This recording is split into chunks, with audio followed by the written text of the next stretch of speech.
In the early part of the last century, the great Houdini spent much of his time debunking fake mediums and exposing phony seances. The magician is about to do the same thing. First, we'll start off with the seance. We begin with a large open cabinet made up of wooden columns. The magician's lovely assistants drop by to say hello, then raise a curtain sealing off the back of the cabinet. The makings of a seance room. The magician displays a wooden chair which goes on top of a square of plywood, eliminating the possibility of hidden trap doors in the floor.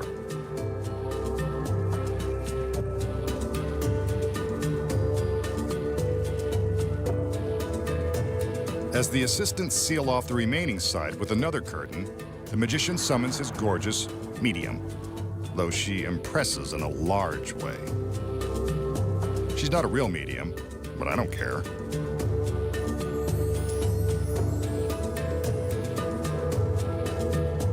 The assistants return with some standard props, while the magician places his lovely medium in a trance.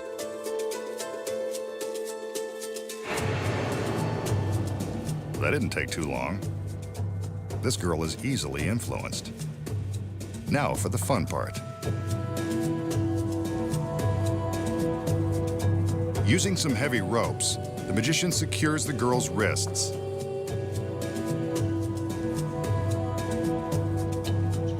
And then invites his assistants to bind her to the chair.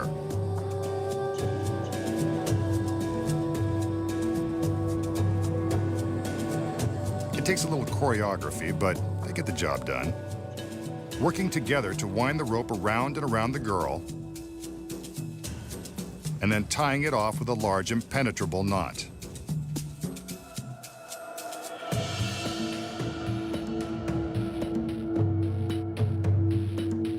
Meanwhile, it looks like she's enjoying her trance. Now for the props. Just like in the days of Houdini, we have an ornate candelabra and a noisy tambourine. That ought to rattle the spirits. These are placed on top of the plywood.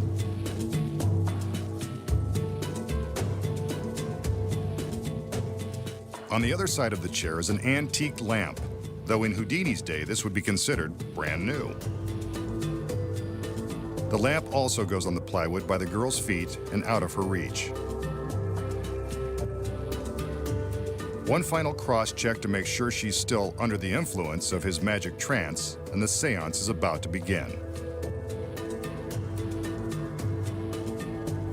The magician instructs his assistants to raise the front curtain, completely surrounding the girl in the chair. Suddenly, the supernatural takes over.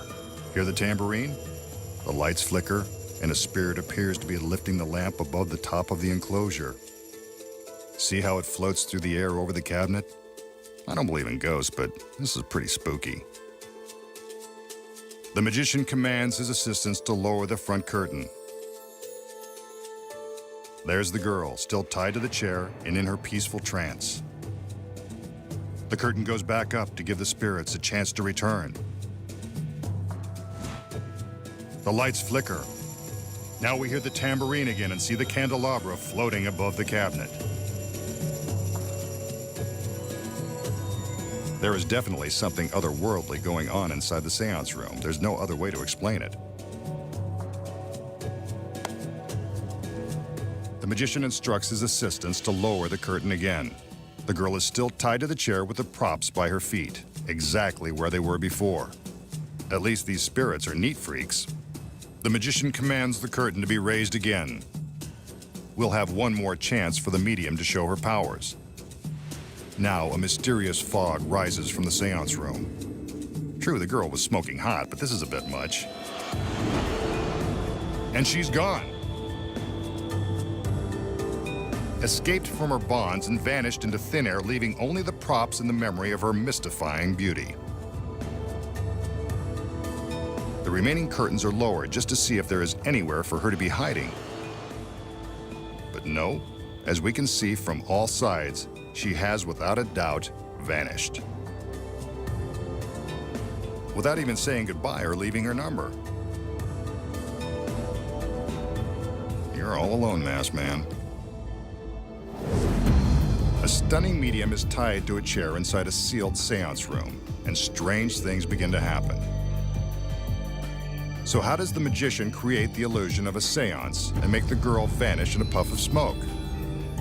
Here are the secrets. When the illusion begins, the magician makes a big show of proving that the room is empty. It's not. That's the first secret. From the back, we can see that the rear curtain is not resting flat on the floor. It's elevated on boxes. Beneath the curtain are some duplicate props and a fog machine. These long, slender handles will be used to lift the props high above the top of the cabinet. Also hidden inside the room is this beautiful assistant, who is crouching behind the square of plywood. When the first two assistants enter, they begin to raise the curtains and build the cabinet. As soon as the rear curtain is in place, the concealed assistant sneaks out and hides behind it. The magician is now free to pick up the plywood that was hiding her and place it on the floor with a chair on top. After the medium in the seance room is supposedly hypnotized and bound, the front curtain is raised. This is when the secret assistant behind the room rushes inside with the duplicate prop lamp. The lights flash to create the proper mood, and the girl uses the long pole to lift the lamp above the top of the enclosure. Meanwhile, the girl in the chair snaps out of her pretend trance and starts to loosen her bonds. The secret assistant slips out of the back seconds before the front curtain is lowered to reveal that the medium is still in the chair.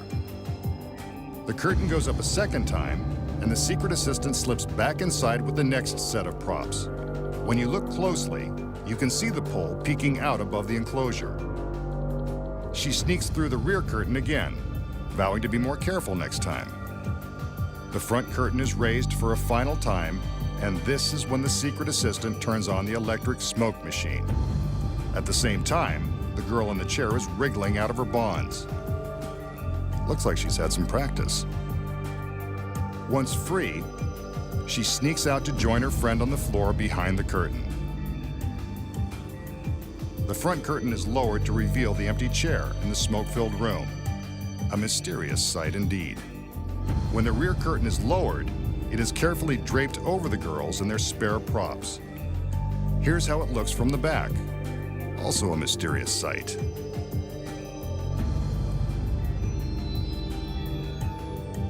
A magical seance just like it was performed in the days of Houdini. But now, you know the devilish secrets. Thanks, girls. This wraps up another one.